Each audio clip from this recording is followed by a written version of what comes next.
Practice for the NASCAR Xfinity Series here on the CW, qualifying to immediately follow, and of course racing action tomorrow here from Northern California. Hi everyone, I'm Dylan Welch along with Parker Kligerman. Love being here in Sonoma, such a beautiful part of the country. An awesome racetrack, and we talked there about Shane Van Gisbergen and Connor Zilisch last week, the show they put on. SVG is back again this weekend in the JRM9 car, and I think it's safe to expect that we may get another battle like what we saw last week again this week. I absolutely expect it. Connor Zilisch was the best to take the fight to SVG last week in Chicago, as SVG proved to be the king of the streets, and he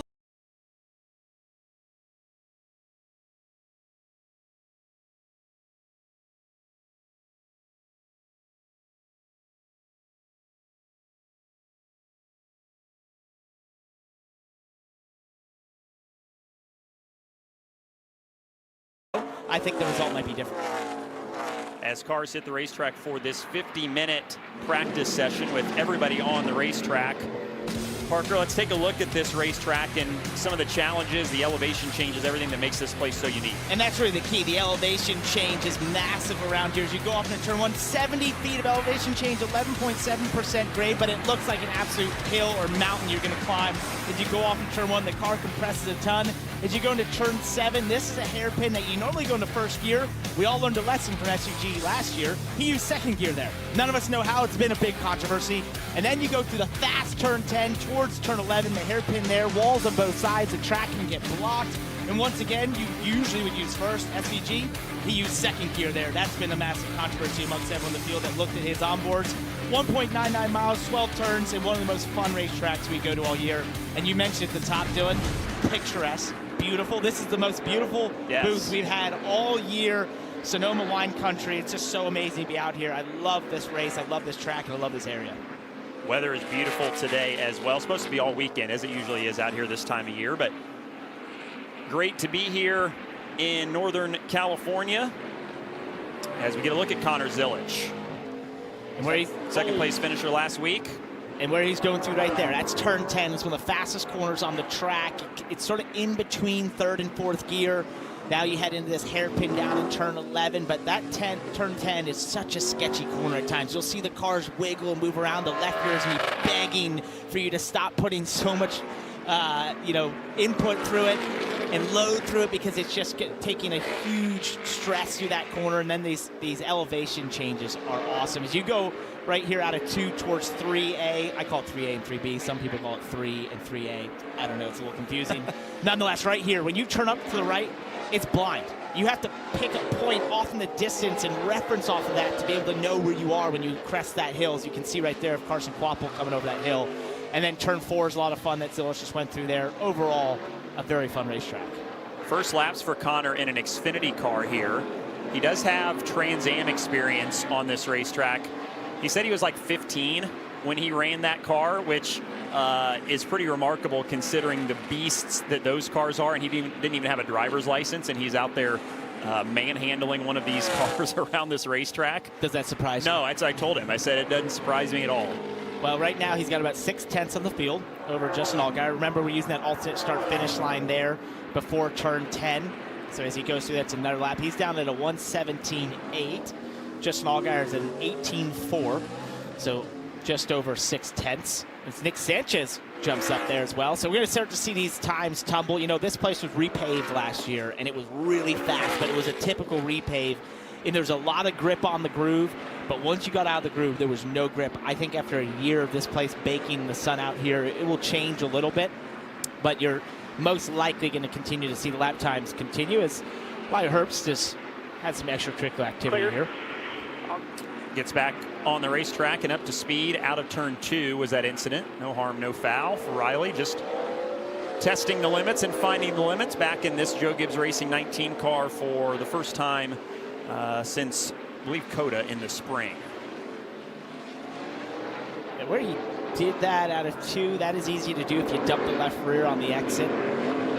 Occasionally, if you put a tire off in the dirt here, because it's this time of year, you can see it in how brown the actual grass is. It becomes this dust and dirt, and there's just no grip. So if he most likely just had a little bit too much speed through 2, got the left rear out there, and you lose the race car. Another problem. This is Austin J. Hill driving for Joey Gase Racing this weekend. The This right is go out in the turn runoff 7. and it steered around. Yeah, for the people watching that didn't know, that's not the Austin Hill you've known for years. That's correct. The Speedway Merchant Austin Hill. This is Austin J. Hill. Trying to make his first Xfinity Series start this weekend. And now just looking for a safe place to re-enter the racetrack here. And it's actually, if you're going to go off in a spot down there in turn 7, there's a ton of runoff where he was there. So you can get the car turned around and get going and rejoin the track. Here's Corey Day back in Hendrick Motorsports number 17. And for more on him, we say good afternoon to Kim Kuhn downstairs. Hi, Kim. Hey Dylan, like you mentioned, Corey Day back in the 17 for Hendrick Motorsports and making his Xfinity Series road course debut here this weekend at Sonoma Raceway. But he's seen this place before. You mentioned Connor Zillage having run Trans Am here. Well, Corey Day ran the TA2 race earlier this year here. And when I talked to crew chief Greg Ives, Greg said, look, the cars are different, but laps are laps. And those laps will help us trust his early feedback during practice a little bit more. He's also getting extra time this weekend running the ARCA West race, and he's not the only one. William Sawalich, Christian Eckes, Will Rogers also running that race. And again, those cars are different, but the thing is, it's going to help them learn about the elevation changes, the heavy braking zones, as well as the margin of error you have here despite the car's differences. And we should note, Greg Ives in the crew chief position. He is still interim crew chief, while Adam Wall serves that suspension from a Pocono infraction. Yeah, good stuff, Kim. And the ARCA cars are obviously different than these Xfinity cars, but I'd imagine at a place like this, it's just about laps, right? It's just in understanding the limits and where you can go and where you can't. Especially for him, he just jumped up to P4 on the board, and you know, with the limited road course experience, he locks up the right front big there into turn 11. You can do that often. That will happen. You know, I had an interesting conversation with Corey earlier today and talking about his sprint car background and started learning new stock cars and road courses. And he said, you know, at the ovals, what I've learned in stock cars is I'm used to just being in the throttle. Sprint cars, the more you're in the gas, the faster you're going. He's like, I've had to learn to sort of temper myself, pull myself back, knowing that he's ahead of the race car. He's more capable than the actual race car is capable of providing grip-wise. But he said at the road course, he's like, man, he gets real sideways out of 3B. He said, I feel like I can be super aggressive. And he's like, I like that. It's almost more like what I feel in a sprint car. So it seems to be working for him in the top 5 on the charts right now. And he does look aggressive. We're locking tires, we're sliding around. This is the time to do it. Yeah, it's interesting. But makes sense, I guess, right? You can maybe get away with a little more here and make up for it.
Back at Sonoma for Xfinity Series practice, on board with Sheldon Creed, who is down in 16th right now. He's got a problem with his mirror inside the car. That's what is flapping here. We have some radio of maybe when this came unglued, so to speak, for the 00 here. Take a listen. I can't see anything because the mirror is coming undone. Yeah, copy. Just bring it back to him here. We'll get the mirror fixed.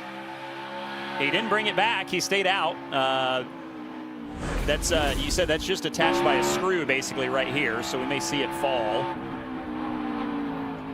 Yeah, it's just a screw with an Allen wrench that comes out. Sometimes you'll leave them a little bit loose if the driver wants to adjust it when he gets in, but you got to retighten them, otherwise this happens. And these are large mirrors we run these cars these days. These became really popular at the super speedways, and then it seemed like everyone just started using them everywhere we went. I kind of did that. Also, as we go on board here and we rode around with him for about a lap or two, as we look at telemetry on the right, he is really loose, and that is a theme for this team at every road course this season. Sheldon, a really good road course racer, has said he just cannot seem to get the rear of the race car in the track. And you've seen it in these little onboards. We hear chattering the rears, getting sideways like that as he gets on the throttle. So definitely a very loose race car. I think he's finally going to bring it to the pits here. No time. No time there. Get this mirror fixed. At these road courses, I'd have to imagine, because there are spotter blind spots, areas where the spotters basically just leave it up to the driver, right? The mirror is probably more important here than it is on the ovals. Is that accurate? Yeah, I mean, you use it. Oh, wow, Corey Day is going to have a spin. So he said he'd like to be aggressive on the road courses. Yes. That's too aggressive, but good to do it now. So that corner is downhill. You do shift down as you're braking, and from third to second. And it's very easy to overspeed that corner because it's downhill. It looks like, oh, I could bring more speed. And then when you do, you have the result that he did, which is you just lose the rear of the race car because suddenly the gravity takes over in terms of the elevation change, the inclination of it, and you lose the rear of the race car and there's no get it back. Day's down to 9th on the leaderboard. Shane Van Gisbergen has gone out and jumped to the top as expected. By 3.5 tenths. No big deal. It's nope. like same story as last week, it seems like. But the field is definitely closer this week. Yes. Last week, if you were 1 second back, you were probably in second. Now that puts you in 10th. So it's a little bit more condensed. All the drivers have more experience here. Oh, as he gets very loose on the turn into 3. And I definitely have seen a theme. You know, there's a new tire this week for the Xfinity Series on the road course. So a lot of the teams trying to figure that out. Whoa. Justin real loose. He couldn't even turn it in there. You can hear the tires squeal. And I feel like the theme we're going to hear from these teams and drivers is this tire seems to be very loose or have less grip. Because I'm seeing a lot of cars wiggling around and sideways. And this place last year was definitely like a repave in that you were on a bit of a knife edge. You had grip until you suddenly didn't. But it didn't have any different characteristic in terms of balance compared to other cars or other tracks. This seems to, just from the outside, I could be completely wrong, which is possible, but it does look like a lot of loose cars out there. Well, I'll back you up because we saw Jim Pullman there on the right, and I talked to him earlier today in the garage, and he had similar concerns or premonitions maybe that this was going to be the case with this different tire compound. So they'll bring the 7 back in here and try and tune on it a little bit. All the JRM cars, though, inside the top 10. And look, it was in 10th. Sage Karam. That's right. Joey Gay's 53. Yeah. Man, he always has great speed when the thing's working. Last week it was so upsetting. He was fast and they had the engine issue. And this week is pretty quick. So that's great to see. Anthony Alfredo up there. Here's Taylor Gray and the Joe Gibbs number 54 car. Talked a lot about him these last few weeks as the playoff cut line battle tightens up. Had 2 really good weeks and then lost a lot of ground last week at Chicago with a DNF. Lost 20 points to the cut line. Sits just 8 above it right now with 8 races to go. But as we say every week, he's a guy that feels like he's due to reel off a win or multiple maybe. And he's a good road course racer. Finished second at Mexico City a few weeks ago. Learning a bunch surely here as he works by Brendan Poole and tucks in behind the 88 is Illich. And when I look at the 54 situation, I can't help but think back to Martinsville, right? He was by far the best car in the second half of that race. Had it won, had the late race restarts, and the issue is Sammy Smith. And I would have thought after that, okay, there's definitely a win coming. And it just hasn't materialized. And obviously it puts you in this position. And I think if you look at speed and sort of their average running position and that sort of thing, you'd say, oh, that car's firmly in the playoffs. It's just for whatever reason they haven't gotten the points, and now they find themselves in a precarious position. But there is a lot of racing left before we get to the playoffs, and so it's not a panic time for the 54, but I definitely think a win would help them out. As we look at this mirror, we've now taken it off entirely. We probably bent the bolt that was in that. Hey, Kim, what's going on down there? Yeah, so I saw two crew members kind of thrashing in the toolbox looking for what they needed to change or fix that mirror. Unfortunately, Jonathan Toney just came onto the radio to his driver and told Sheldon, we do not have what we need to fix the mirror. So we're going to take it off so it's not hitting you in the face, because he did say right before he came down pit road, the mirror is literally hitting me in the face right now, and we will fix it after practice. To your point, though, Parker, he said, I'm laterally loose, lots of wheel hop. I can wheel hop whenever I want. That's how bad it is. They are going to make an adjustment. JT gave him the offer of, we'll make an adjustment and we can do a mock run, or we can make an adjustment and you can put a few laps on that adjustment. And Sheldon said, no, I definitely want to feel what the adjustment does. So looking for adjustments to tighten that loose condition up. And again, that mirror change will have to happen after practice because they do not have the screws or the tools that they need to do it. Well, he also mentioned to me, Kim, that to your point, that on top of being loose, he's felt like with the braking system they have in these cars, he can sort of have wheel hop at any point. And that's a really frustrating thing, because braking confidence at road courses is everything. It's the largest difference between, you know, time loss and time gain. And to be efficient in the brake zone, you have to just have the confidence that you can hit that brake really hard at the initial application and then sort of bleed off from there. And if you don't, it just sort of saps your confidence, saps your speed throughout the lap, and eventually you end up with a lap that you're thinking that could have been better, right? And that's going to be something that they definitely have to go to work on. It's been a work in progress all year for these guys, just to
of these shots. You see Parker Retzloff there getting on two wheels, and this is Daniel Dye in turn 11, finding the limit.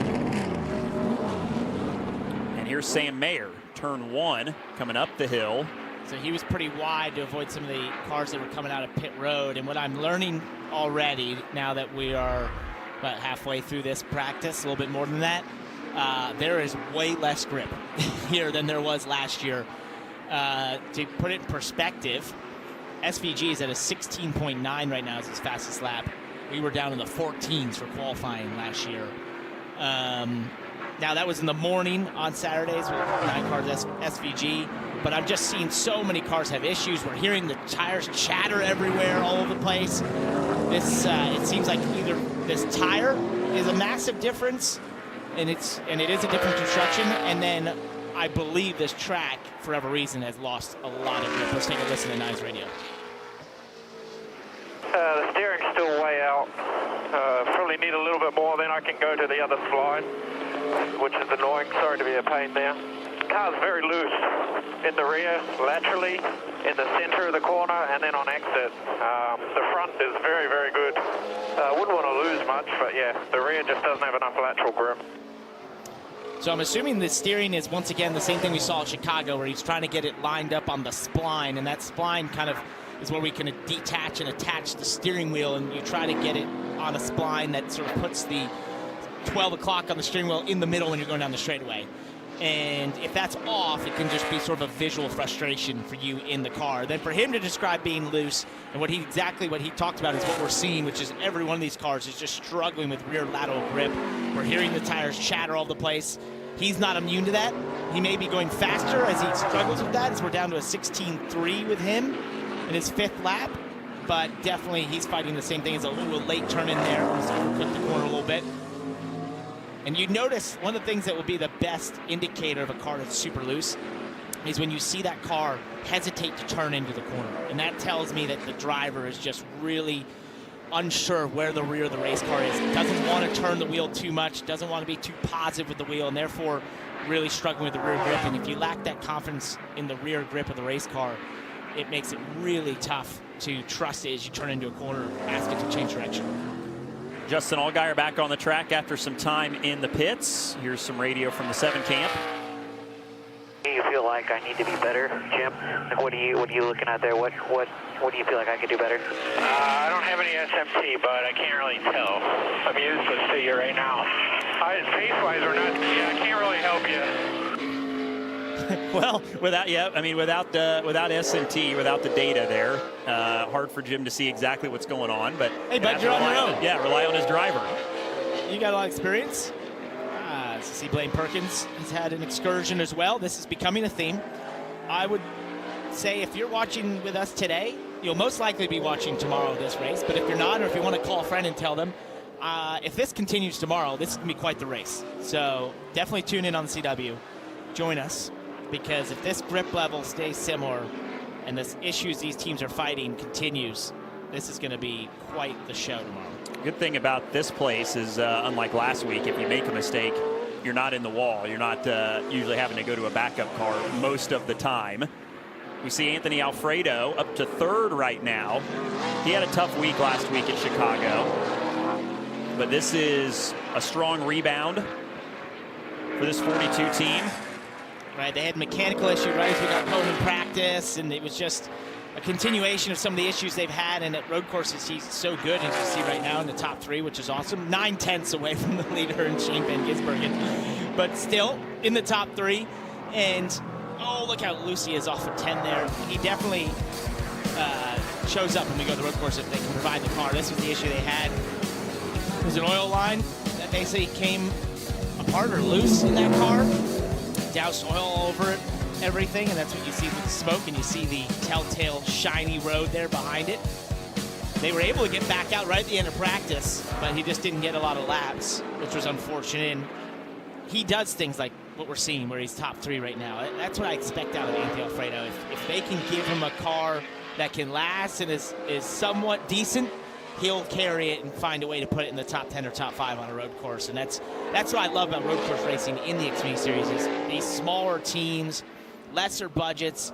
If you have a good driver and a car that can stay together, you have a chance in an outsized result just because of the nature of this racing and how much the driver can make a difference. And Anthony is a good racer, but he's used to just having to take care of his equipment and get it to the finish. And a lot of times that just pays dividends at places like this where it tends to get physical at the end of things. As we go on board with Dean Thompson in the same Hunt Racing number 26. I think he just, nope, was not improving on that. Struggling a little bit here for Dean. We're back in 37th right now to 119.1. Definitely going to be looking to improve. That's one thing. 7 looks better. Maybe giving up a little bit too much on entry. Trying to find a happy medium.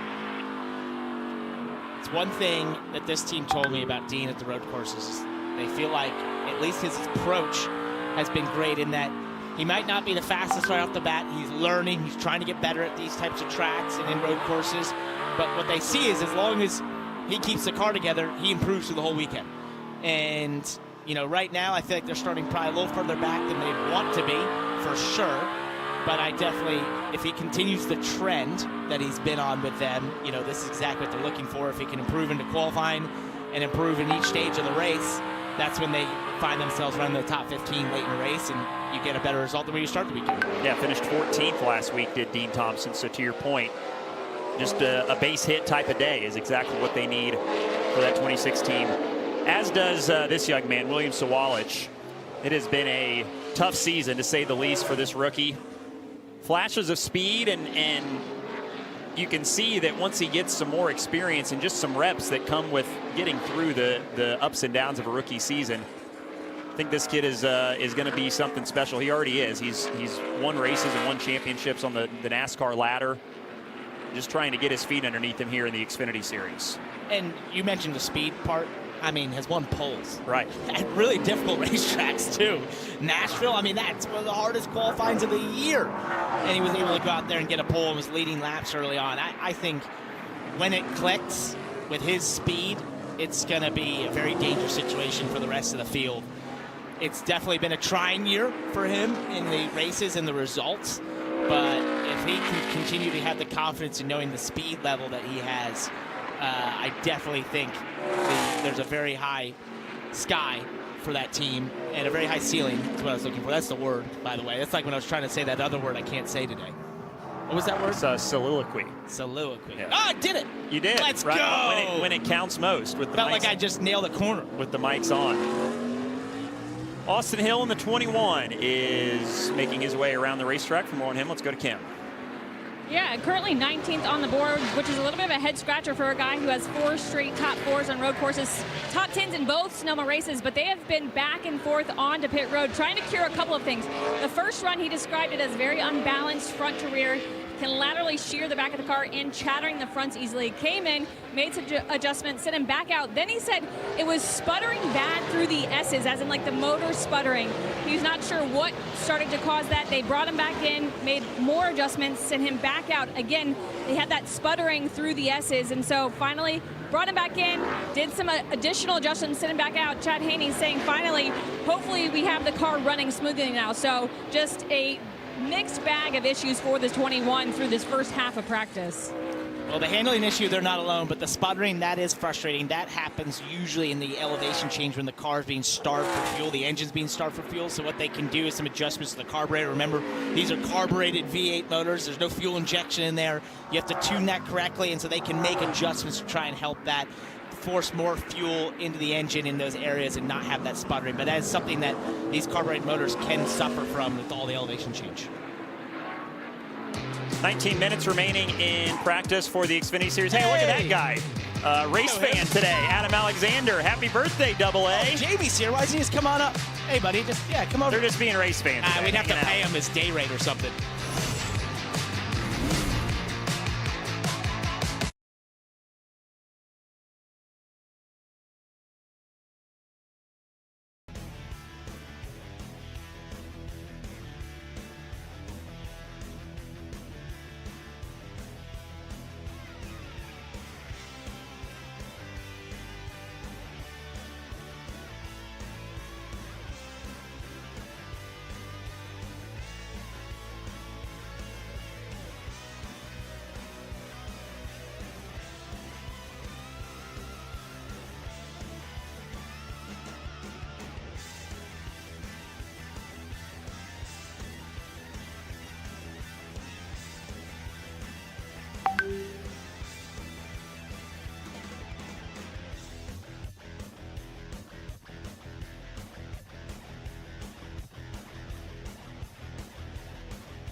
SVG is back out. What we've seen from some of these drivers, from Sheldon Creed, Brendan Jones, Silich, Love, they all put in our set on most likely to do a mock Q run in a 50-minute practice. You have that opportunity. I couldn't quite see what the tape situation was on the 9 here. It doesn't look like it. This is probably, well, he's P1. So I don't know if that was a mock run or not, but he was fastest. It could be just putting on a new set, pumping him up the air pressure, or he's just that fast. Creed, yeah, and Creed only a 100th off, so at least encouraging there that he's kind of closed that gap to. Yeah, it's not taped up right now. So no, he definitely is continuing. So there's more in the tank. Is what you're saying. Yeah. I mean, we're still 2 seconds from where we qualified essentially. So the track is definitely slower. Now, if he were to pick up a second, that'd still put us a second behind. As we hear more tires chattering, this is going to be the theme song of the Sonoma 2025 Xfinity Series.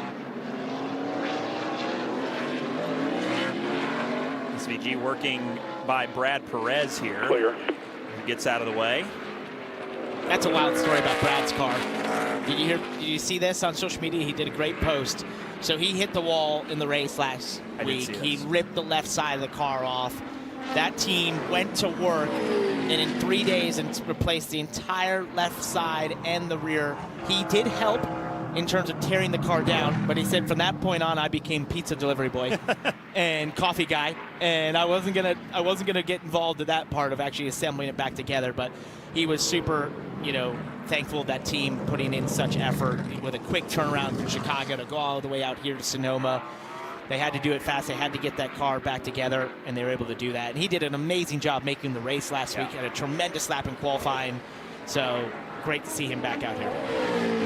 There's Carson Quapple in the 1. Talked about his road course strengths this year. Last week at Chicago, admittedly for him, said was pretty tough. He said, I never really got super comfortable, but he's been excited about this one. He and crew chief Andrew Overstreet have mentioned that the last couple weeks to several of us that have been walking through the garage. They were excited about this one, excited for Dover next week. You know what's funny about Carson? When I look at the numbers and the stats and his results, is we've got a caution out for debris right now. That makes sense. We've had, before we came back right here, we had 7 cars whose spawner went off. We probably added 2 or 3 that we even seen didn't even yet. see. But what's funny about Carson is if you removed Connor Zilich as a rookie and maybe Sanchez, his rookie season any other year would be like, wow, this is really impressive.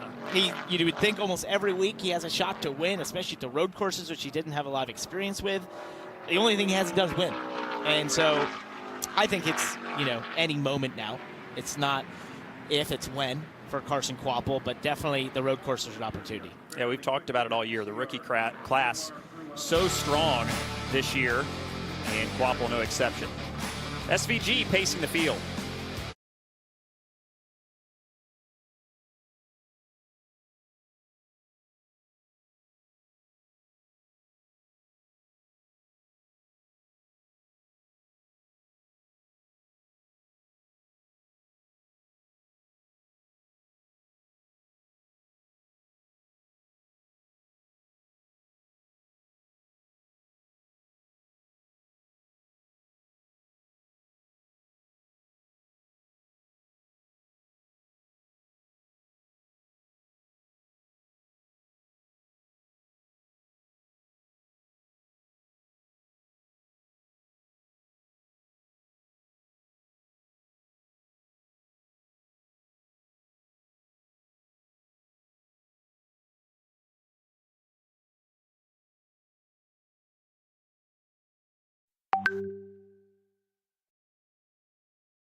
back at Sonoma Raceway, where the NASCAR Xfinity Series is back under green flag conditions for the end of the practice session here. You see Shane Van Gisbergen taking back to the track on fresh Goodyear tires.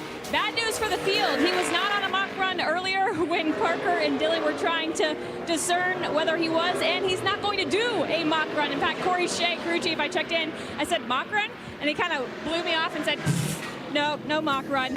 Shane loving that car, said the car's great. He said the adjustments were really good. The balance is good. He said the rear tires could come down a little on pressure after the first lap. A little bit of a rear tire slip, but otherwise feels really good. Interesting conversation I had with Corey in the garage this morning, though. He said even if the car's not perfect, SVG is so good at his racecraft, he makes up for the things the car might be lacking. Yeah, I think that's exactly it, right? You know he's going to be able to put a lap together in qualifying, so you may as well get the race car dialed in for him for tomorrow. Well, it's been a stellar year for junior motorsports, but even dating back to last year with Connor Zilich on the... We don't want to watch that. Don't show that one. We don't want to watch that one. Poor Parker has PTSD from that. But the success has rolled right along this year. Zilich has been outstanding. Of course, he had Daniel Suarez in the 9 car in Mexico City, and then SVG last week, and again this week in the 9 car on the road at Chicago, and here this weekend at Sonoma. It's a good time to be Dale Jr. as a car owner right now, and a good time to be a driver of one of his race cars. We saw this out of Junior Motorsports back in 2022. They were quite dominant at a lot of different racetracks. As the 8 pulls to the side here, maybe just getting a gap, letting someone go. But I think this year what's been really surprising, and actually in the last year, has been the pace on the road courses. No matter who's in the cars, they seem to have a lot of speed. And I worried for a lot of the field as I saw this happening. I've had this discussion with a lot of people in the garage even earlier today about just what has Junior Motorsports found out. And when I saw Shane Van Gisbergen was going to be driving a Junior Motorsports car, knowing what he was in last year with the alliance at RCR that colleague had and what we had at Big Machine, I worried for the rest of the field because I was like, those JRM cars are really fast for whatever reason. And sure enough, my fears have come to fruition as he has been incredibly fast when he drove one last week. Daniel Suarez in a backup car goes and wins Mexico. It's just been amazing the speed they've had. And there's, stock cars, especially the Xfinity car on road course, there's not a ton, right? The driver matters a lot. There's not a ton that you can do to these cars, but it's obvious that they have a great combination of whatever they've decided to do with their motors, their baseline setup, spring choices, those sorts of things, how they're constructing and building these cars to create the speed amongst a variety of drivers. And I think Zilich is a big part of that. We saw Sammy Smith when we came out of that feature. I think him being in these cars every weekend has helped elevate the rest of junior motorsports in their road course skills, because those guys, Sammy, Carson Quapple, even Justin Allgaier, can study the data that Connor delivers every single weekend, and it's helped the entire team grow. And then obviously when you get somebody like SVG or Daniel Suarez in the car, that's just sort of gravy. But high tides rise all ships, and it's certainly the case at JRM right now. Here's Brandon Jones, 8th right now. This is another team that would like to get things turned around here the second half of the summer. He's got a good rabbit in front of him. That's SVG. I talked about this last week. I never used this. I always felt like I was almost too full of confidence. That surprised you probably. It's not. No. And I never wanted to follow anyone. I was like, I know how to get around here better. But I've seen a lot of drivers use this to great effect. And obviously in the race, when you follow someone who you think you might see something that they do differently and be able to use that. Sheldon Creed was telling me that last year when SVG went by him at one point in the race, he saw what he was doing in the back S's. And he's like, the next lap I did it and I was way faster. And I ended up running the top 5. And he was like, I learned that. And so there's definitely a lot that you can learn following someone as Brandon is here. You got to keep up with them, though. That's a tough thing. Yeah. They're way faster. You only learn for a short period of time. For sure. I am learning another thing that's sort of sticking out to me, and that is that this track is taking a lot of rubber.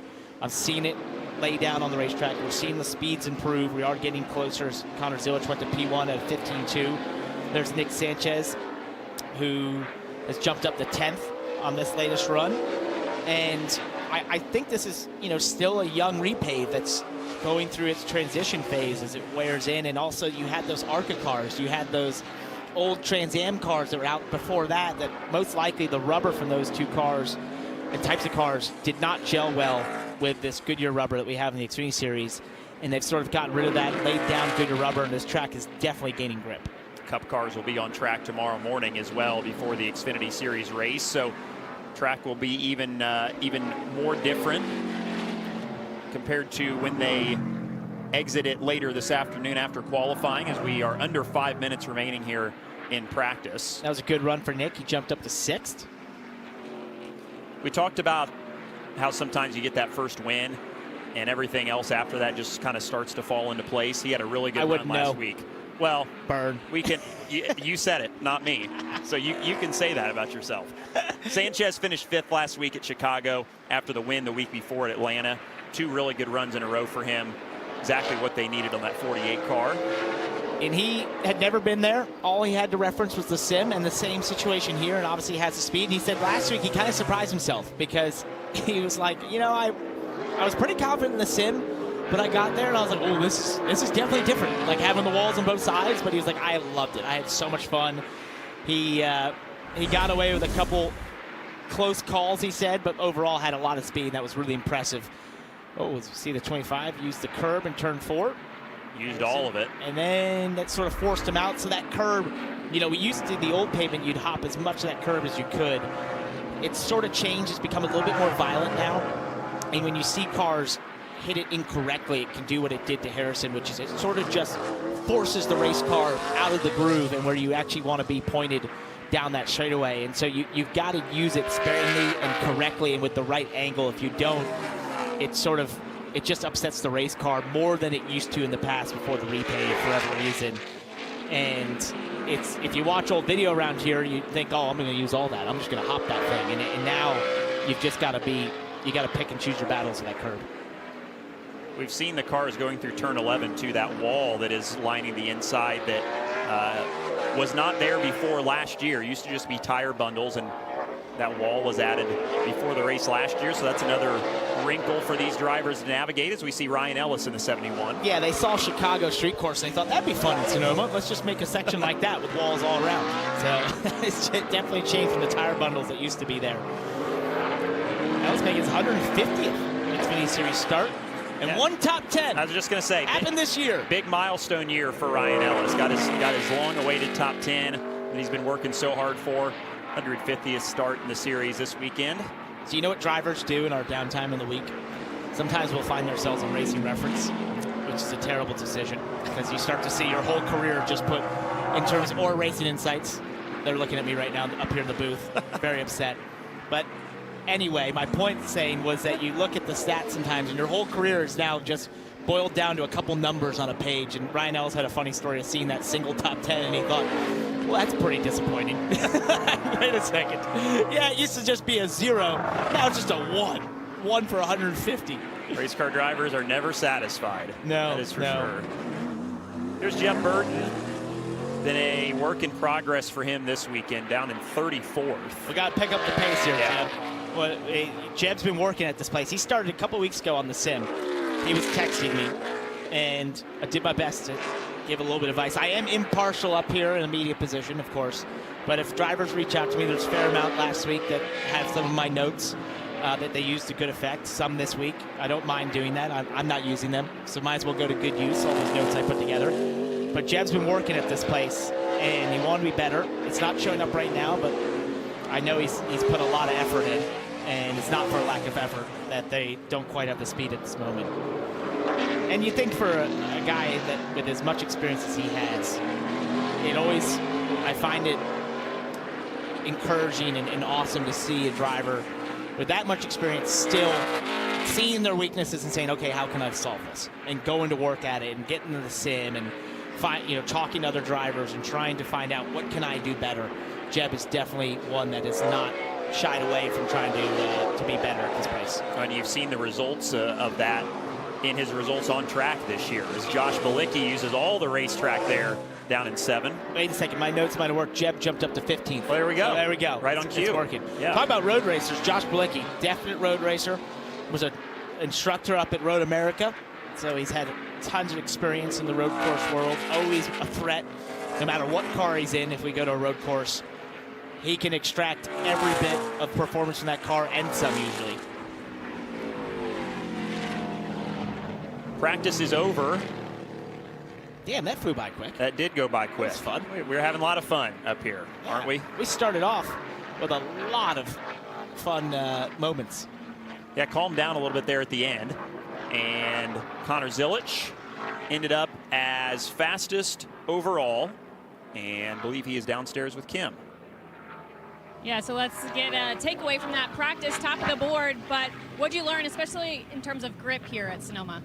Yeah, it's a little better than last time I was here. Last time there was no repave, so a little more grip than that. But yeah, I love coming out here to Sonoma. This place is beautiful, and our Roto-Rooter Chevrolet looks awesome as well, and looks like we're as fast as Xfinity Mobile. So yeah, still got a lot of work ahead of us. You know, Shane is really quick. He didn't do a mock run there, so he's definitely got a little more in him. But yeah, it's going to be tough to beat him, but looking forward to learning as much as I can throughout the next qualifying session and seeing what I can do. Which I was going to ask about, because I heard you ask Marty Lindley on the radio, did he do a mock run? And Marty told you no. He did have sticker tires, to be fair. So is there more on the track for you where you can hopscotch him and maybe get the pole here shortly? I hope so. I got to find it if there is, though. So yeah, I'm going to give it my all in qualifying, and hopefully we can come out on top. But regardless, I know we'll have a good starting spot for tomorrow. Just got to stay smart, keep ourselves up front, and hopefully have a shot at it when it comes time tomorrow. Good luck. Thank you. For the second straight week, we've got Connor Zilich and SVG head-to-head on a road course. Just remarkable stats. You saw that there, 2.3 average finish. 2.3 average finish in 4 starts. My goodness. Really, really excited and curious to see how this guy in SVG race tomorrow. We got a mirror. We do. Hey, Sheldon, good news.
Love this bit of nostalgia here at Sonoma Raceway. This track has had a couple different iterations.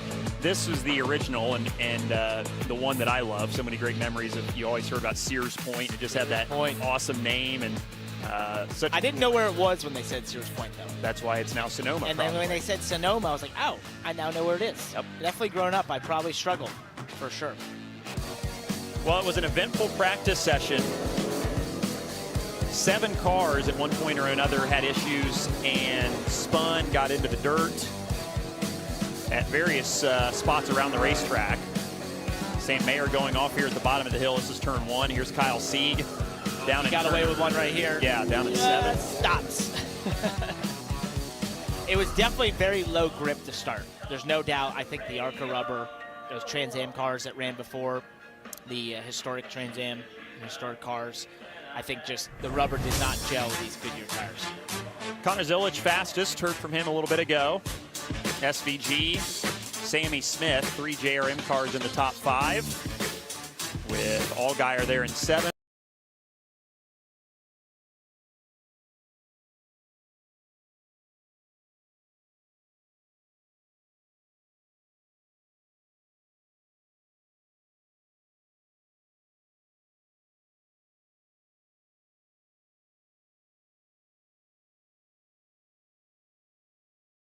Confident in it. I made some really good adjustments through practice, and sometimes in the road course stuff, it's kind of hard to make really good adjustments that you feel like make the car better, but I feel like we accomplished that in our wheel and Camaro. So yeah, it's as fast as Xfinity Mobile, I feel like, and obviously, you know, got a little bit to get to Connor there, but I kind of thought that the lap wasn't 100%. I feel like I ran it kind of like 90% of what I wanted to.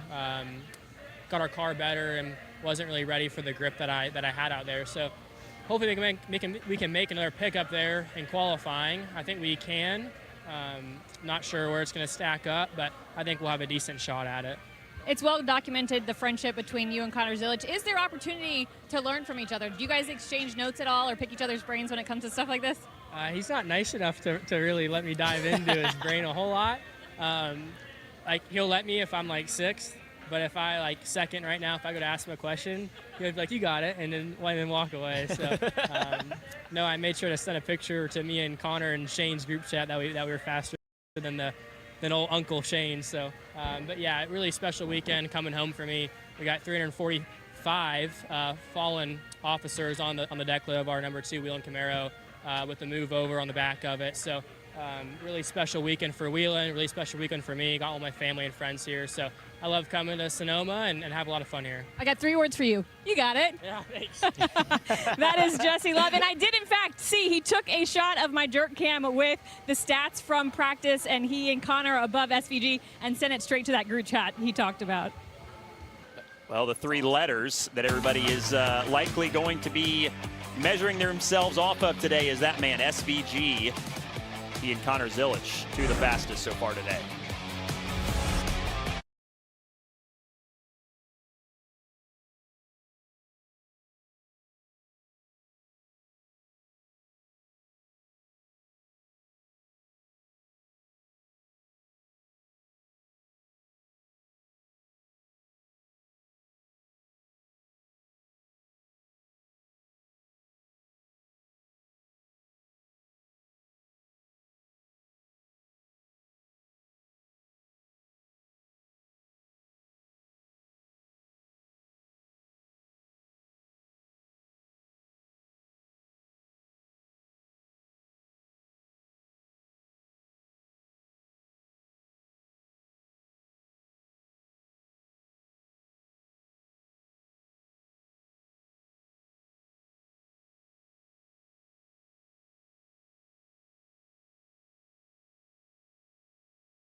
Sonoma's a fun.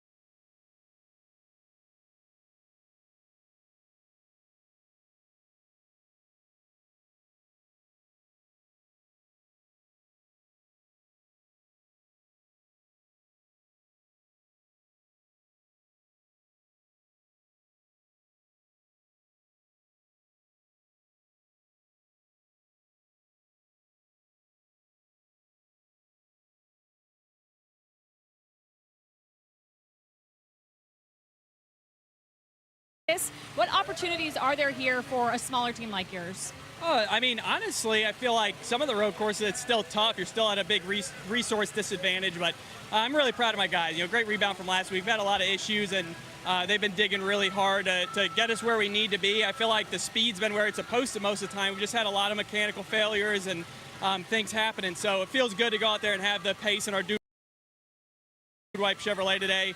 We're almost as fast as Xfinity Mobile this week, so I'm happy about that. We didn't mock up fully like the other guys did. I think we were third, Shane and Connor, so that's pretty good for me for not being a road course guy, but I believe I know where I need to be at this track. I'm really happy with the car so far, so we just got to go back it up in qualifying and, more importantly, execute all day tomorrow. We just heard sound from drivers saying Sonoma has a little bit of everything. Of that everything, what do you find the most challenging? So this is one of my favorite road courses just because of how flowy it is. You have a lot of elevation change, just about momentum and rolling speed. And that's what I'm good at. The stop and go places I need to work on. So turn 11 is like kind of the only one like that here, but even there I felt pretty good in practice. So it just got a lot of character. It's really fast now with the repave, but it seemed like there's still going to be some tire fall off. So we're going to have to pay attention to that tomorrow and make sure we are on the right side of the strategy all day. Good luck. Thanks. That is Anthony Alfredo feeling very confident about the speed in his car. Here are the twists and turns in Sonoma. It is qualifying coming up shortly from Sonoma Raceway.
Good afternoon from Wine Country. NASCAR's Xfinity Series racing at Sonoma Raceway. 3, 2, 1, green.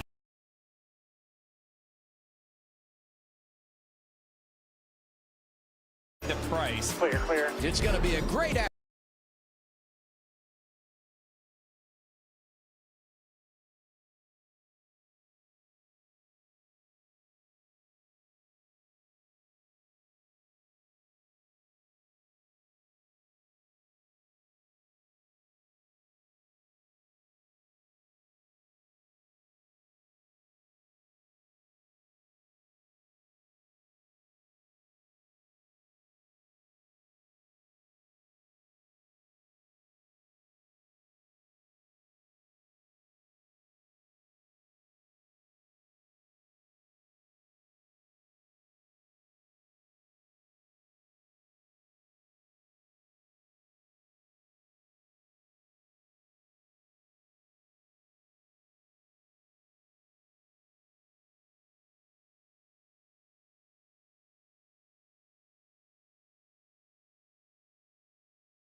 Have completed their first runs, as have Blaine Perkins and Jeb Burton.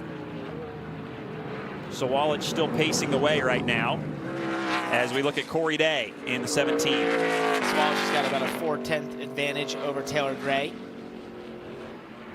Corey Day had some extracurricular excursions in the practice session, but had speed.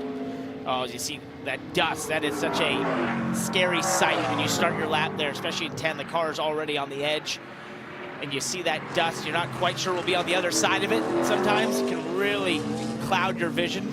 Pardon the pun, I guess. It is a cloud of dust. But it's one of the things you find around this racetrack, especially in the race. As you get late in the race, Usually here the sun is setting as you crest the hills here in turn 2 and in turn 3 and 4. The sun will be directly in your eyes, and if anyone kicks up that dust, it just completely blinds you. You can't see anything. The way the car compresses there into turn 3 right where he goes through, it feels like you're in a roller coaster almost. It shoves you down in the seat, then releases you at the top of the hill, and you fall down the hill there. The track sort of falls away from you through turn 4, downhill once again into turn 7. This corner, lots of opportunity to make passes. Drivers can get really aggressive, but you usually pay for it if you get too aggressive in the center of the corner and with a bit of contact on restarts. He'll complete his first lap at speed right here. And he goes to third. Good lap. Home race for Corey Day 2, Clovis, California native, about 180 miles or so south of here, Sonoma. As we say hello to Sage Karam for the first time today on camera in the 53 car for Joey Gase Racing. He was really fast in practice in Chicago, had that motor issue right at the end. He's going to take it slow here. You want to take care of the tires a little bit. Sage is so impressive. Has been a part-time guy for probably the last 10 years or so in a variety of different disciplines, whether it's IndyCar, just running the Indy 500, or here in the Xfinity Series lately. Always makes whatever he's in go fast. He does. And overachieves in this car pretty regularly, too. He's really fast in the road courses. There's no doubt about it. Doesn't matter what car he's in. He finds the speed. Matt DiBenedetto in the 99 for Viking Motorsports is on his first lap for time as he works his way down the front straightaway and up to turn number 1. So is this like the 8th or 10th different Viking scheme we've seen this season? Yeah, they have been different. They like to throw all sorts of different color combos at us, the Viking schemes. They always look great. I like this stealth gray one. I do too. With the maroon red there. It's definitely a great looking race car. I've liked a lot of their schemes, but I feel like every time I see a Viking Motorsports scheme, it potentially can be something different. Well, they just got to keep us on our toes. Yeah, exactly. Oh, big slide there out of 4. That always is a lot of fun, and it looks really cool. Usually it's not fast. That's the unfortunate part. As does when you're all over the curb and have tires in the air. Oh, yeah. Usually that's not very fast, but it looks awesome. But it looks great. You can send an Instagram to your buddies. And be like, look how I was getting it. Like, where were you on the board? Don't worry about that. It looked great, though. Matty D through the S's here into the alt-start finish line. He'll move to 10th. And here's Anthony Alfredo, top 10 in practice. Heard his thoughts when he spoke with Kim a little bit ago. And we'll see what he's got here. He goes to 7th in this qualifying session. You know, I feel like he'll think there was more out there. You know, Jesse Love, we talked to him a little bit ago, and he had a great comment, which was in his mock run, he felt like there was maybe more grip than he was expecting, and that's one of the keys for qualifying. No matter where you are and in what type of race car, usually qualifying is going to have more grip than what other ways you've driven the race car, and therefore the term we use in racing is you have to rise to the grip level as a driver. Oh, no, Josh! Oh, that got real scary real quick. So that's a late turn-in, a loose car, and that is the result of what happens in turn 10. You're on. I went off there. I didn't hit anything, but I went off just a little bit. That was odd too, because I thought he had just finished his lap, and so I thought he was maybe slowing down. But you can't relax. You see there was a little bit of dust on the track, and he just sort of threw it off in there, most likely finishing the lap, thinking, I'll just roll through, that sort of thing. Didn't use the amount of brake he would use on a normal lap, and suddenly got to the center and thought, oh wait, I've come in here with way too much speed. And it's easy to do that there. You're on just such a thin edge of what's the correct amount of speed and what's overspeeding, as we see Brad Perez stopped here at the end of pit lane. That's not good. Balicki's lap was good enough for 10th there, and disaster averted, no doubt, for the 91. Here's Parker Retzlaff. We're going to have to watch these Alpha Prime cars. They were the bottom 3 in practice. Retzlaff has already missed a road course race this year at Circuit of the Americas. So a little bit of dire times here for this group, the 4, the 44, and the 45, just to make sure they make the race today. Just the attitude of that race car. isn't great. It looks very softly sprung. A lot of movement. It doesn't mean, it's not usually an indication of being slow, but if it's doing it too much body roll, you see the front hiking up a ton, that can be an indication of possibly being a little softer sprung, and that could be something that pays dividends on the long run when the tires wear out and get hot and greasy. But on a Q lap, can be really difficult to extract a lot of speed out of. You have to be really precision with how you place the car and a change in direction when it's softly sprung. By the way, saw Brad Perez, the 45 there, stopped at the end of pit road, hearing he has no gauges on that car or inside the car. So working to see if they can get that sorted before they do send him back out. I don't see him here at the end of pit road, so I believe he has rolled.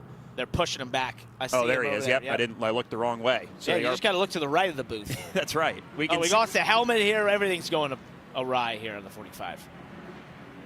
So to our point, struggles for Alpha Prime here. Retzloff settled into the 15th spot with his lap. Kim? And Harrison Burton was just outside the top 10 during practice, but one of those drivers that comes in looking for points. You're -8 to the cut line. How important is qualifying to set you guys up for the race and what you need to do to get back in the playoff picture? Yeah, it's huge. I mean, for us to get stage points, right, is the name of the game, right? If we can just run top 10 in the first part of the run, get stage points, establish ourselves in the race, it sets us up to finish well and, you know, kind of have that backup plan if we don't finish well, get off strategy or whatever. So, no, really proud of our AM Racing guys. This is, to me, the best road course car we've had.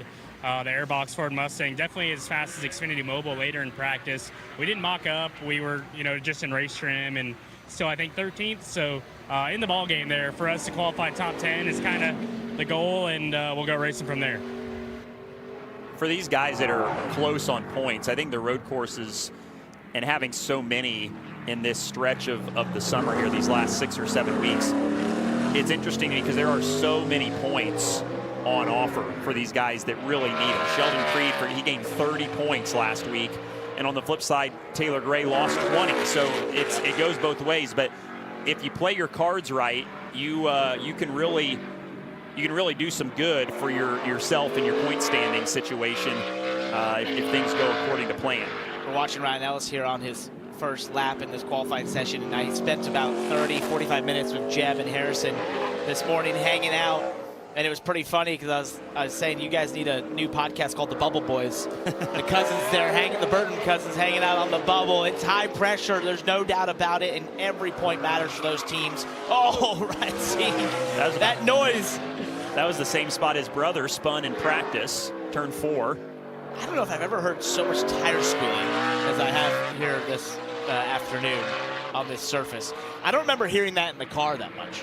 So either I wasn't as loose last year, or this different tire and the way this asphalt is reacting is creating a lot of sound. But they were both commiserating about how hard it is to be on the bubble, and you know, definitely for both of their teams, as Ryan Seed goes up to 12th, they've both been poster childs for taking advantage of flipping stages, and when others flip them, they stay out and take the stage points, and they've both done it really well for both those race teams, and they have to, right? And so they know that's the thing, and they both know they're kind of in the same position, ranked 15th and 16th on speed on average this season. You know, they're both over excelling the speed of the race cars to be in the point position they are. And to your point, these road courses offer a big chance when a lot of your fastest competitors are going to want to flip these stages to make sure that they have the best track position late. Ryan Ellis gets real sideways as well. That gives you an opportunity, but you got to be close enough, right? Ryan Ellis working his way through the back portion of the speedway here, currently 14th. Trying to improve a little bit on that. We'll see Nick Sanchez in Group 2, and he's with Kim. That's right. And talking with Nick earlier this morning, he said the first time I saw this place was when I showed up today for practice. You did a ton of sim work, though. Any big surprises after practice for you? Yeah, for me, the elevation, right, it's way more drastic in real life than it is in the sim. But I think overall I'm happy with my big machine label group Chevrolet. Not quite as fast as Xfinity Mobile, I think partly driver, but yeah, just try to build some good speed for qualifying and see what we can do. Nick and this team winning at Echo Park Speedway in Atlanta, then backing it up last weekend with a 5th place finish at Chicago. Right of the screen, and right here we see William Sawalich, 2nd run for him.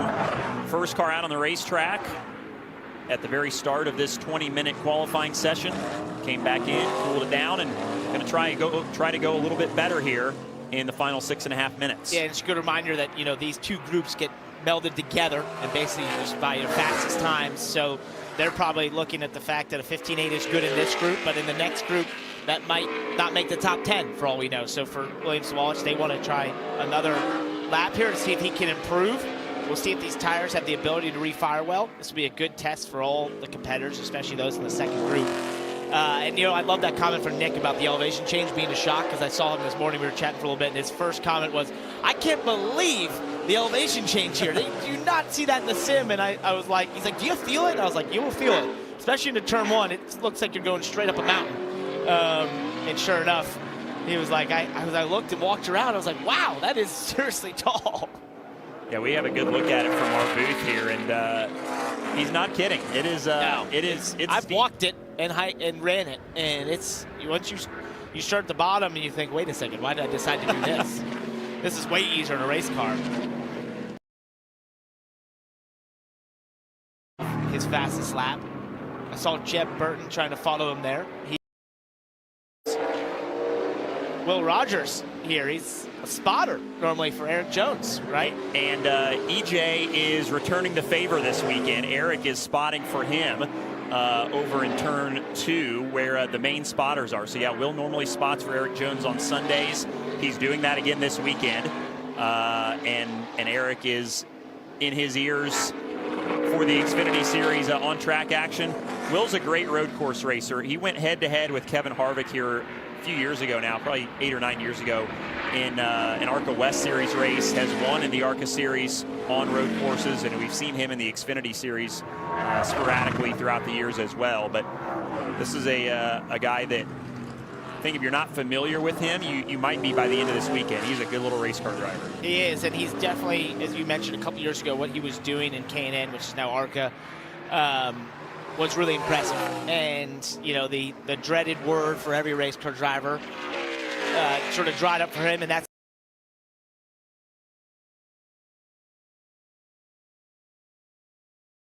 become a spotter and has done all sorts of different capacities. As we look at the spotters there throughout this sport, as you see Eric Jones. There he is, I think second from with the black hat on, maybe? Green shirt, yeah. Well, yes. Black hat wouldn't be very distinctive. No, there's it's a green shirt. But no, Will is definitely one of those drivers that a couple years ago you thought if he could get the right chances would, oh no! Well, he used them all up down there. here, he's got one coming behind you. One more after him, and then you're going to have a big gap. All clear. That's Eric talking to him, I think. We put the jinx on him. I know, it's the commentator's cursor pumping him up, and then goes out there and does that. Will does have something, a fact about him that I think is very cool. Native of Maui, Hawaii. Yes, that's right. So, I always found that fascinating. Yes, Cool. I was always asking, how did you end up here? Wanted to be a race car driver. He's 17th right now is Will Rogers. As we get a look at Taylor Gray, who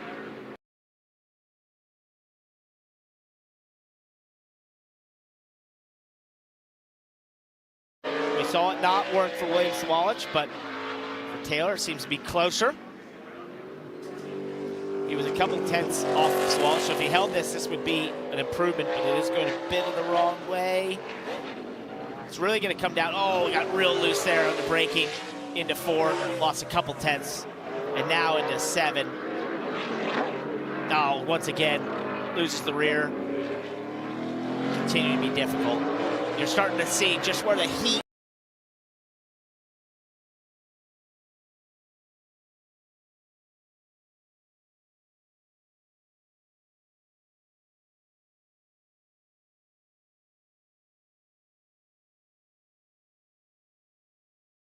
in these tires, and right when you have one slide, you pay for it the next corner. It's not even the loss in that corner that it happened, it's the next corner where that tire's overheated, doesn't have the same grip level that it had before. And then you're trying to balance with that, and you start to see the lap time bleed away as that tire takes more and more abuse from that slide, and you slide again, it just compounds to not be a faster lap. Anthony Alfredo, 7th currently, with under 2 minutes remaining here in this first group of qualifying.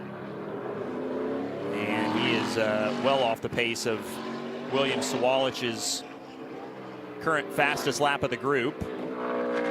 May just be getting up to speed here as he works through the S's to start a lap. That or we aborted this lap. Yes. We'll see. Still at speed as he comes down through turn 10 and 11 is Alfredo. And here's Riley Herbst in the Joe Gibbs Racing 19 this weekend. Currently P5 at the moment. Looking to see if he can improve in a second run. We haven't seen it yet. Riley had a spin in practice and talked to him earlier today. He was pretty honest, said, I don't really like this place very much. So it's going to be a challenge, I think, for Riley this weekend to figure this place out. It is a very difficult road course, and the reason being is it has a mix of what I would call technical slow corners with these flowing fast corners that you drive more like an oval, but the mix between the two means you've got to make compromises in the setup. It's really important as he does not improve on that lap. It's really important to know which corners you're trying to sacrifice for lap in terms of having better overall lap time. And so it's just a difficult place that, especially for whatever reason, it feels like if you make a mistake in turn 1, you pay for it in turn 4 and 7 for some reason. And it's just the unique design and the natural sort of flow of this racetrack that is as to why that happens. But yeah, it's a difficult place. I loved it, but it's definitely difficult. See Parker Retzloff here as time starts to wind down and will expire here in this first group. Anthony Alfredo did improve on his second run up to the 4th spot. He was right around the 7th or 8th position, so he'll take that.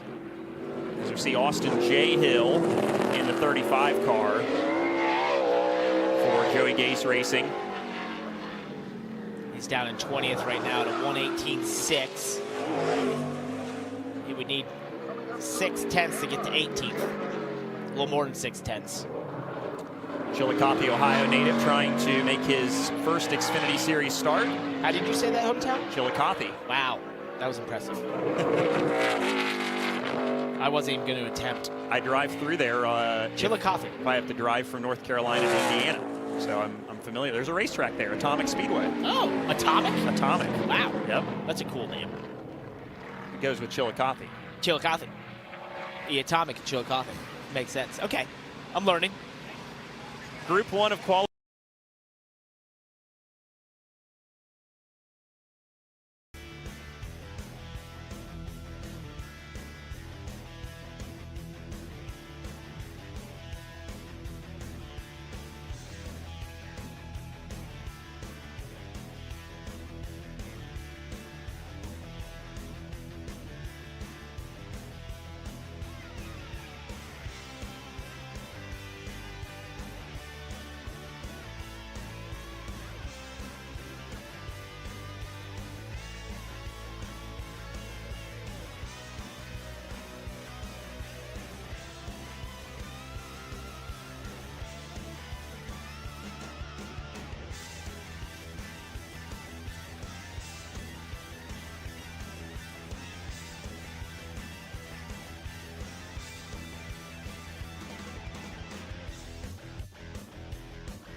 right now top of the board after Group 1 of qualifying in the Xfinity Series. You're going to have to wait to see where you shuffle out. How did you feel about your qualifying lap?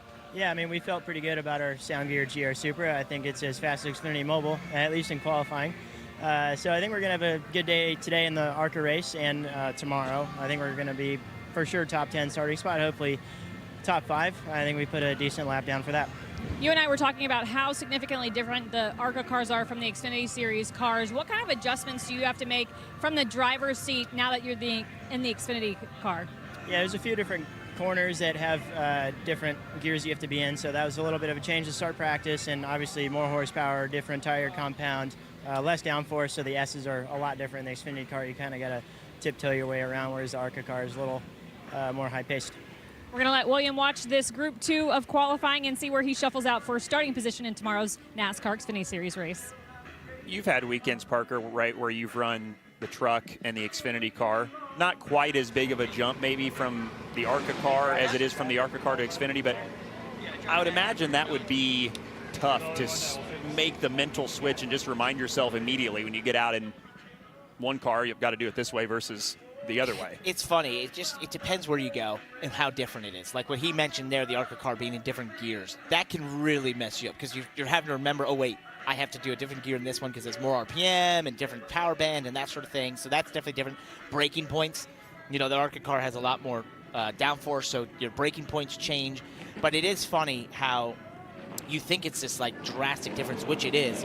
But when you get in one of the cars and you sense and feel all the differences and you see the differences in the dashboard and that sort of stuff, it's funny how your mind opens up the file for that car and instantly you forget about the other one and you're in that car, right? I think that the biggest jump is those drivers like SVG who jump from these to a Cup car and that gearbox difference. When you go from, you know, we've talked about it for the last couple of years where we've seen guys have missed shifts.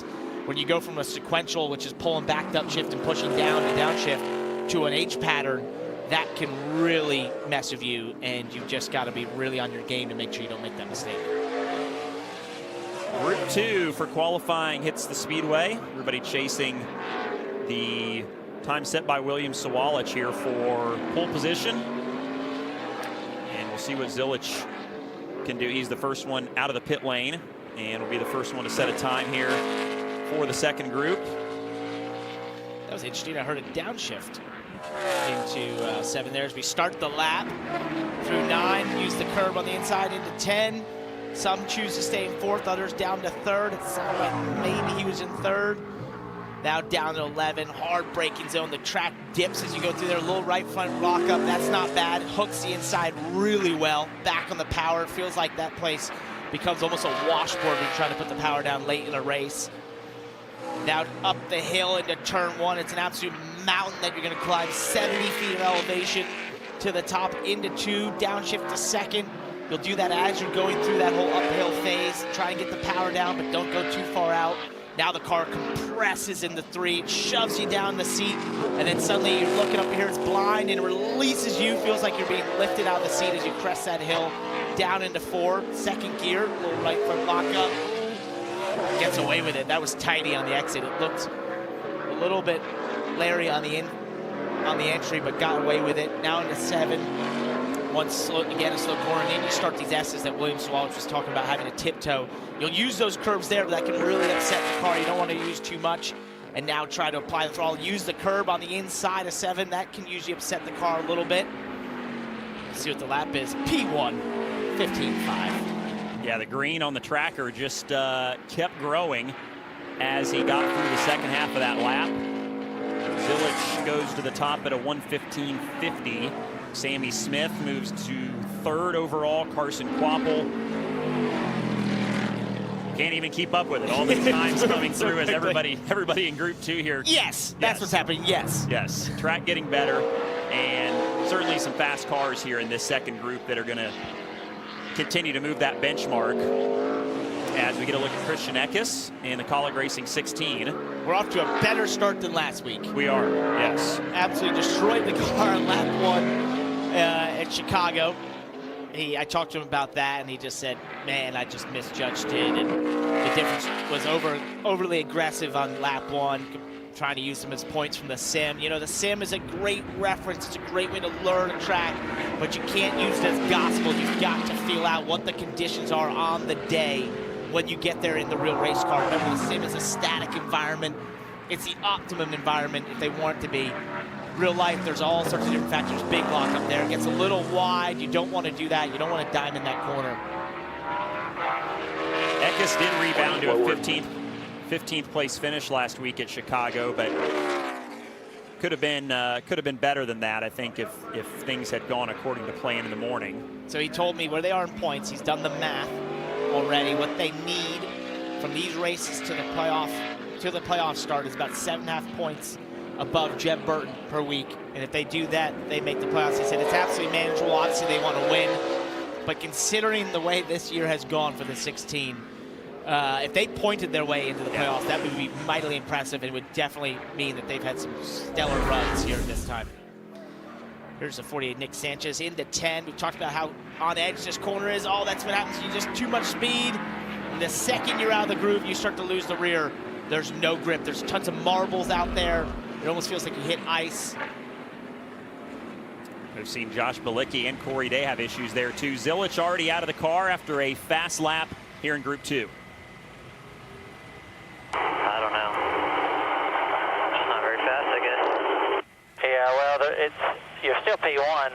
Everybody's ran. The racetrack is getting slower as we go. Yeah, well, 9 hasn't run. Well, we'll see just how slow it is. Yeah, I guess it's I guess that's a good thing if you're fastest right now and you feel like it's slow. I understand the maybe the frustration, but still not a bad lap for Zilich. But this will be the one that everyone is watching to give us a true read on the track. For Connor, I know that feeling. You put a lap together and they tell you the lap time and you go, really? Like that's, you just feel like, what happened? And they will ask you, well, what does it need to do better? And you don't really have an answer. And sometimes it's just the flow of the lap. Did you put it together correctly? It's minute little things in each and every corner, but they add up over a course of a 12-turn lap that if you lose just a little bit in each one, that can be a lot, 5/10 as it adds up. Shane is up about a 10.5 right now into 4. Well, and everything you mentioned is what he does so well, right? And right now, this 4.7 and then the S's is really where he separated himself last year when we looked at SMT. I remember vividly looking at this and being like, I was close to him until I got here. That's not the case. He's losing to Connor Zilich right now through the S's, but now he gets it back almost, or he gives up some on the entry there, gets it back on the exit, and now it starts to really expand. P1. Comfortably by 2.5 tenths over Zilich in the 88, as Sheldon Creed on board with him goes to 14th. 76.50 right there. That's currently P8. Maybe P8 in the group, I think is what they're looking at there. Their timing and scoring isn't as fancy as ours. It doesn't adjust like us. That's what we do for you here on the CW. We put together fancy timing and scoring that melds the 2 sessions together in real time. Technology we're working with here. Saw Austin Green there hitting the pit road, the yellow 32 for Jordan Anderson Racing. Great run for him here last year. And here's Dean Thompson in the 26. Let's see if he stays true to what this team says about how he's been tackling these road courses. It starts off not too quick, but it seems to improve in every session. He's gonna need it from what the pace he had in practice. Dean does have some NASCAR Truck Series experience here and some ARCA West experience. It's tidy. What I like to say about qualifying at a road course in a stock car is tidy doesn't always get it done. Sometimes it needs a bit of exuberance. A few slides, you gotta be aggressive. Well, and you talked about it. There are so many just little areas where you make up a tenth or a half a tenth. But if you can do that in multiple different spots, that's the difference maker over the course of a lap. That's going to put Dean 31st currently. And there is a car still to run, which is Nick Sanchez. We saw him go off in 10 to start his first lap, so that was aborted. SVG giving his crew pats on the back and climbing out of the 9 car. Cars in Group 2 highlighted in orange here on the pylon. So he thinks the job is done. That's what it looks like. Only taking one attempt here. Well, by 2.5 tenths over Zilich. What more is there to gain for him? Probably, is the risk versus reward enough to go out there and try it again? Maybe not. I think what a lot of these teams saw was, you know, the 18, the 54, the 19 tried second attempts after cooling down for a while, and they just were not able to improve. Kim, you're sitting with a guy that was so close to that top spot. I know. Yeah, P2 on the board. Doesn't look like you're getting back in. There wasn't anything left in the track? Yeah, it's just after the first run, you kind of lose the sweet spot in the tire, but yeah, it was close, but just not quite good enough. Frustrating, you know, kind of frustrated myself, but long race tomorrow. Our Roto-Rooter Chevrolet is as fast as Xfinity Mobile on the long run, and I feel good about it in practice. So, yeah, missed the pole a little bit, but they don't give out trophies for the pole, so we'll go get them tomorrow. Have you identified what you need to do to outbest SVG tomorrow? Yeah, you know, I had it in me. I just, you know, didn't quite hit my corners as good as I could have, and tomorrow's going to be all about consistency and you know, being good throughout the entirety of a run. So, looking forward to it. It's going to be a long race, but you know, I know we can do it. We watched Nick Sanchez on the radar screen. Another moment there in 10, got quite loose and a bit wide, lost a ton of time. That's become his nemesis so far in this qualifying session. Thought he did a great job in practice, having never been here, but oh, that's sideways, oh no! That's gonna hurt this lap again, big time. I would abort and try another one, yep, if you can, cool back down. Under 10 minutes, so if he's gonna do that, gonna have to hustle back around here and try it again. He does not have a time on the board really at speed for this session, does Sanchez. Oh, you use a lot of that curb. And we talk about sort of this, we hear the tire squealing, but we've seen it's just if you start to get a slide, it only continues and gets worse, and the tire continues to heat up. And you heard Zilich say you lose the sweet spot in the tire. It sounds to me like these tires are really being abused by the heat. Once they get some heat in them, they lose a ton of grip. So we're gonna try again here. Better in turn 10. It's the best one yet. A little bit of right front lock up there, and it shoves it wide in the center. And it'll go past the regular start finish line here as the two JRM teammates on the left there hash things out. Wonder what's getting said in that text chat. Him, Jesse Love, and SVG. Yeah, Jesse's fourth, so those two got the best of him in the group chat, but still a respectable showing from the two. Sam Mayer in third there, nice run for him. Oh, Nick got pretty loose there on the entry to 3.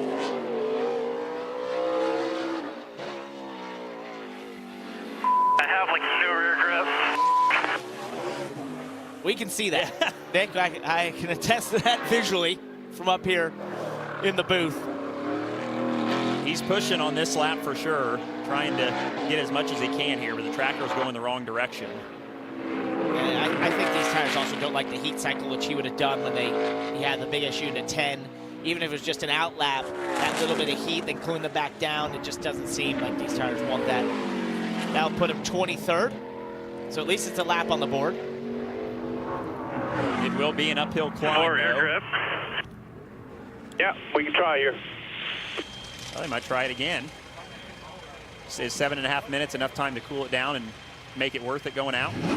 It's tight, but I think if you want, you know, especially for them, they might just want to even use this as a chance to make an adjustment and see if it improves the race car for tomorrow. Taylor Gray is 9th right now, Kim. Yeah, and maybe some breaking news. I asked Taylor how it went, and your answer was? Yeah, we're gonna have to swap motors here tonight or in the morning. We blew up there in qualifying, but super proud of my Joe Gibbs Racing guys. We're gonna put some work in and get it changed, and have to come from the back tomorrow. But I feel like we have a pretty decent operation there at GR Supra, close to being as fast as Xfinity Mobile. I made small mistakes there in qualifying that I feel like I hurt my overall lap and kind of where I stacked up there. But doesn't matter now. So we're going to put some work in tonight and in the morning and be ready to go tomorrow. All right, so that's 2 fast cars that'll be in the second half of the field tomorrow between Sanchez and the 54. Here's Austin Hill in the 21.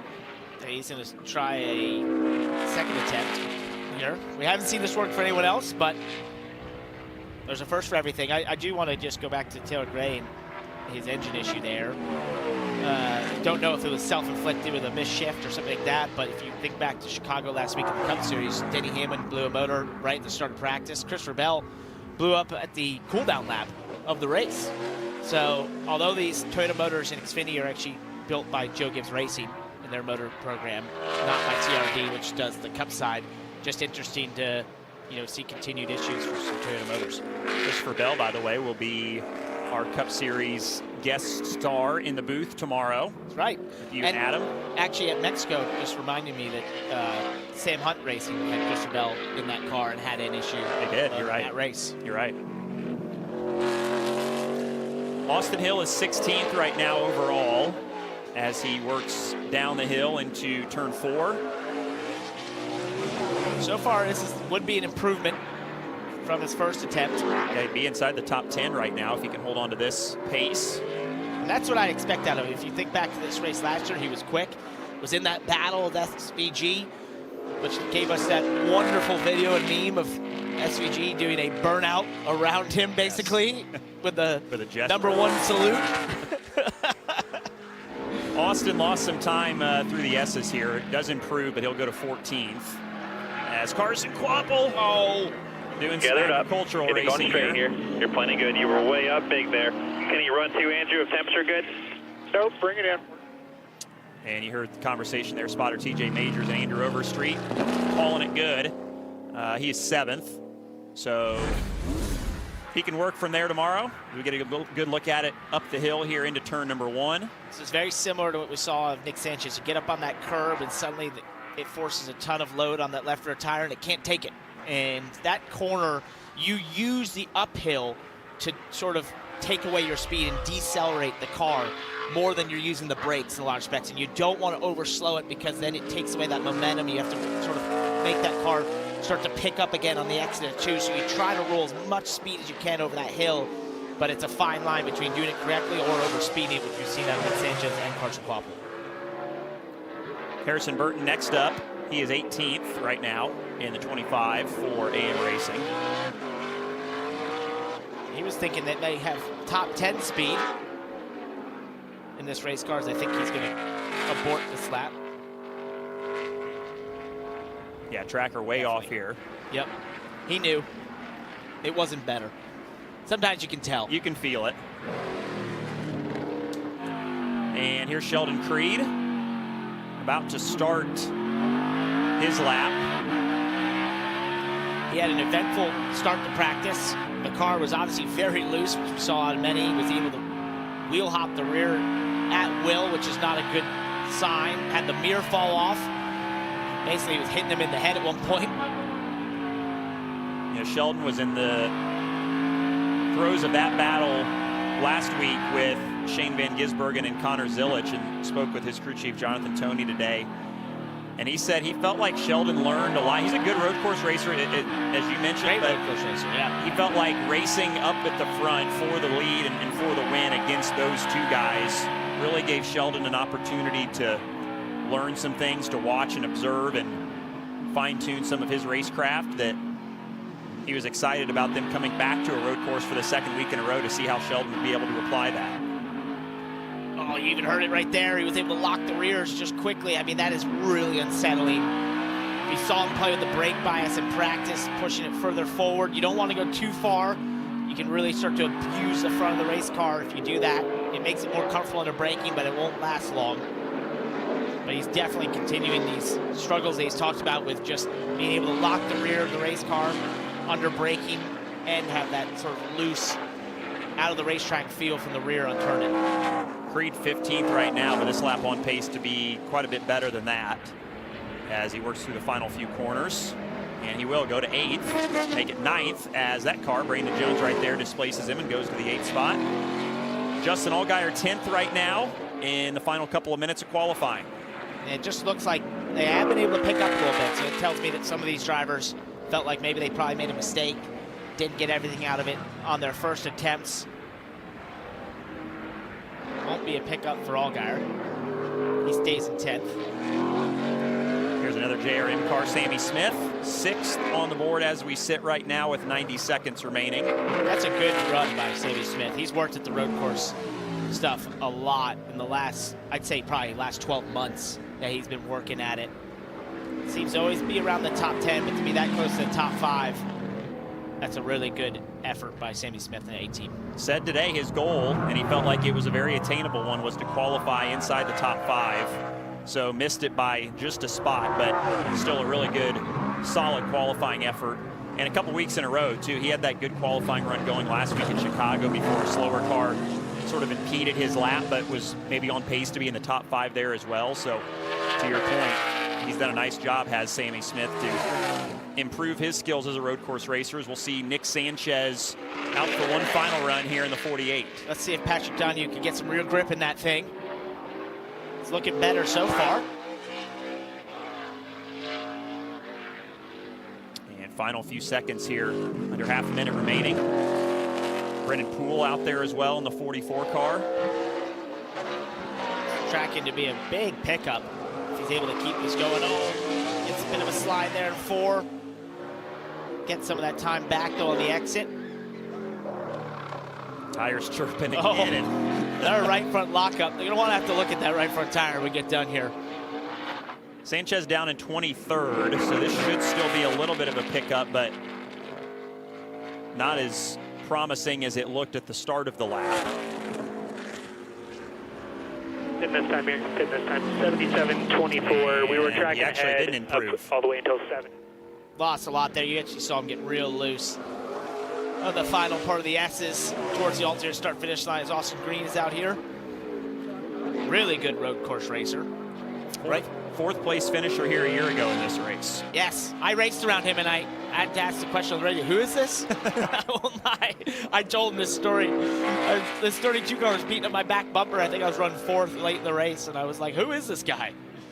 Oh, gets everything there on the exit to the alternate start finish line. Bring it to us.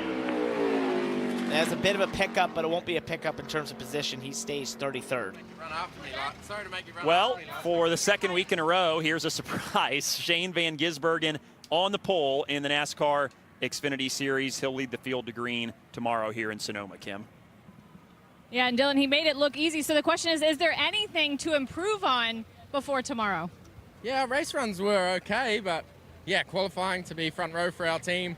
Thank you to JR Motorsports. The car's really, really good, and yeah, I was having fun out there, and awesome to have my friends from Australia quad lock back on the car, and yeah, look forward to the race tomorrow. Trying to defend your win from here last year. How different is the track, if any? I think it's hotter than last year, so it is slippery, but the car's quite different to last year, so just trying to get used to that and how the car reacts. It's, you know, Chicago, they weren't too different, and then, yeah, compared to what I had last year here, they're quite a bit different, so just trying to get it a bit set in, but I feel good. Good luck. Thanks a lot. Congratulations to SVG. Second straight week, he's on the pole for the NASCAR Xfinity Series. Yeah, on pace to do what he did last week, which was win the pole and the race in both the Xfinity Series and the Cup Series. I love his modesty. he just drives. Like, yeah, you know, it's okay. We'll see. It's like, oh, yeah, you're P1 again. Here's the lineup for tomorrow. All 5 Junior Motorsports cars in the top 10. Highlighted by the JRM front row sweep. 8th front row start this year for Connor Zilic. Sam Mayer and William Sawalich, good qualifying runs for them as well. I think that was a big run for Jesse Love to be up there in the top 5. Really impressive by him. Corey Day here in row 7 with Anthony Alfredo. That's 2 great efforts by those drivers. Blaine Perkins just misses out on the top 10. What an excellent run. Had that top 10 in COTA earlier this year. That's right. Good road course racers. Some good stories there. Here's the second half of the field. Christian Eckes there inside of row number 11. Connor Mosack back in the SS Greenlight 14 car this weekend. And Nick Sanchez, saw him out for a few runs there at the end, rolling from 23rd tomorrow. Sage Karam on the bottom right there in the Joey Gase Racing 53 makes the show. And here's the back 4 rows. Austin J. Hill in the 35 for Joey Gase Racing, the one car that will not qualify. Jesse Love qualified 4th. Let's hear from him with Kim. Yeah, and there was some debate there during the end of qualifying to maybe take another shot at it. You and crew chief Danny Stockman kind of weighing the pros and cons. Ultimately, what kept you off the track for a second run? Yeah, I don't know. I felt like if I put a really good lap together, I could have got to second maybe. But the other side of that is the track was probably getting a little bit hotter, and if I didn't beat Connor and I ended up third, I didn't really want to be second row left side. I would rather be right side. So kind of weighing the pros and cons, just watching the 8 car and other guys that were kind of close to us on where they were going to stack up. But overall, I was kind of happy with the lap. It was kind of like my mock run lap, kind of just like a 90% lap, kind of not expecting to have the grip I did. Wish I could have redone it, but I mean, still a good starting spot for tomorrow. Connor stuck his head in my car and told me I wasn't going to pick up, so I knew he was nervous about me going back out. What was the biggest challenge on the track that you'll face tomorrow in terms of maybe a corner that you need to work on? For me, turn 4 doesn't really, for whatever reason, fit my driving style naturally. So I know what I got to do differently. That's the positive, but wasn't really implementing it out there. So kind of go back tonight, mainly just turn 4 and turn 7, kind of getting off at turn 7, and then turn 4 as a whole. But I think we have an overall really good car, fast Xfinity mobile, and I think if we put the whole day together and keep the tires on it, we'll be in good shape. It's starting to age a little bit and kind of turning more and more into old Sonoma, where if you kind of piss off your tires, it's hard to get them back. Nothing like a friend to keep you humble, right? I love that rivalry between those two, that friendship. It is so fun. It's so hilarious to hear all the antics between those two. What a time it has to be for both those young drivers to be in the Xfinity Series, you know, burgeoning careers, and to be able to spar back and forth a little bit. That's got to be a really fun time. Well, they will chase this guy once again. Shane Van Gisbergen tomorrow will lead the field to the green flag. You look down this leaderboard here. Sam Mayer is a guy who we've talked about a lot this year. Great road course racer. He's won 4 of them in his career. Starts in that 3rd spot. I think he's somebody that could be in the mix, as could be the rest of the junior motorsports cars, like Carson Quapple, who starts inside the top 100%. 10. I also like that Jesse Love was thinking so far ahead. He said, I like 4th over 3rd. Yeah. That's, you know, race car drivers, we can make anything sound good. Anything.